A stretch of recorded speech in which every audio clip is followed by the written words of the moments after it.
Hello guys, চলো আজকে আমাদের বাড়িতে কী কী রান্না হবে তোমাদের সাথে শেয়ার করি। এখানে মা ডাল করেছে, এখানে আমি পটল ভাজছি। পটলগুলো একটু বেশি হয়ে গেছে ভাজা, নিরামাই, কেউ কিছু মনে করবে না যেহেতু আমি ভেজেছি। আর এখানে ঢেঁকি শাকের চচ্চড়ি হচ্ছিলো। আমি প্রথম থেকে ভিডিওটা করতে ভুলে গেছি। সোমবারে দিয়েছিলাম কালো জিরে,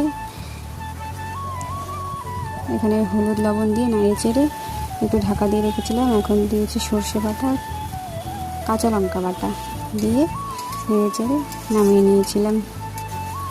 আর হ্যাঁ, একটু আওয়াজ আসতে পারে কারণ বাইরে ভয়েস ওভার দিচ্ছি, যেহেতু হাওয়া চলছে, আওয়াজ আসতে পারে। মা মাটন রান্না করছে, মাটনের জন্য আলু ভেজে নিচ্ছে। আর আমাদের মাটনটা একটু আলাদা, সামান্য আলাদাভাবে রান্না করে আমার শাশুড়ি মা।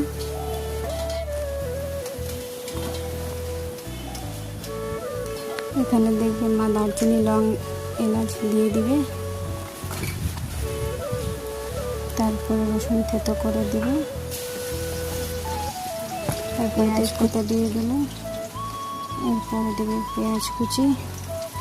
পেঁয়াজ কুচিটা দিয়ে একটু লাল নিয়ে এরপরে এর মধ্যে বাটা মশলা দিয়ে দিবে। বাটা মশলার মধ্যে আছে লঙ্কা বাটা, জিরে বাটা, আদা বাটা, পেঁয়াজ বাটা দিয়ে বাটা মশলাটাকে ভালো করে কষিয়ে, মশলাটা একটু কষানো হলে এরপরে দিয়ে দিলে লবণ, হলুদ দিয়ে আর একটু নাড়াচাড়া করে নিয়ে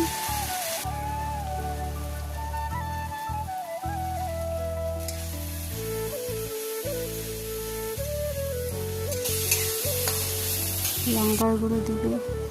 লঙ্কার গুঁড়ো দিয়ে ভালো করে কষিয়ে নিয়ে মাংসটা দিয়ে দিবে। আর লঙ্কার গুঁড়োটা যেটা দেওয়া হয়েছে সেটা কাশ্মীরি লঙ্কার গুঁড়ো, এটা ঝালের জন্য দেওয়া হয়নি, খালি কালারের জন্য দেওয়া হয়েছে।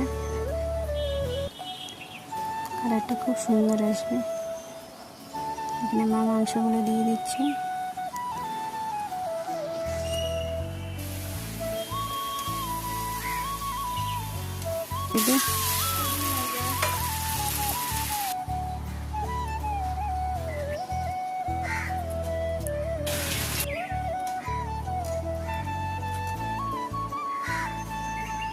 এরপরে মাংসটা একটু জল ছেড়েছে, আর একটু কষিয়ে নিয়ে মাংসটাকে প্রেসারে দিয়ে দিবে।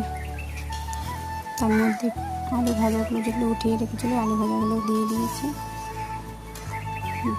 মাংস দিয়ে একটু গরম জল দেবে, তাতে প্রেসারের মধ্যে দিয়ে 2 থেকে 3টে সিটি